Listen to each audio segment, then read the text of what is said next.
But when you compare like a professional mortgage loan against an FHA loan or a conventional loan, how are the interest rates stacking up as of now? Like, where do you see them kind of comparing against those other options? Very similar. Like almost no delta between the two. In fact, I have a chart pulled up here. I thought you might ask me this. I will, can I share my screen, Joe? I think you need to give me Yep. authorization to do so. I just gave it to Um, you. okay, great. Thank you. So this is a chart of conforming mortgage interest rates over the last, let's see, going back to December 9th.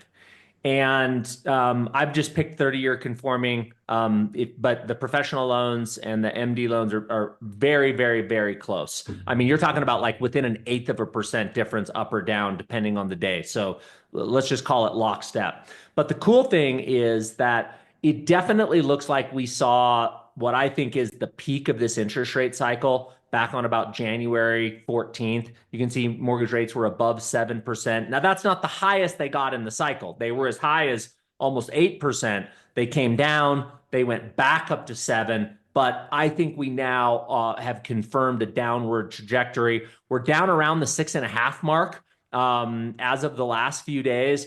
But the reason why I say I think we have kind of broken the back in this cycle of elevated mortgage rates, Joe, is because we're starting to see real cracks in the labor numbers that are coming out.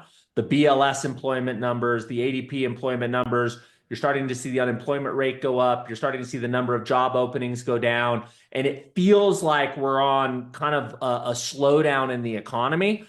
And that, although scary for those people out there that might lose their jobs, for those medical professionals who aren't going to lose their jobs in a contracting economy, this is a real opportunity because it means that we're very likely going to see lower mortgage rates and higher affordability for housing ahead of us. Yeah, yeah, and that's I'll put a link by the way in the comments later on to the video that we did in December about like looking out over this year in terms of interest rates because yeah, it might be a good year to look at some home buying.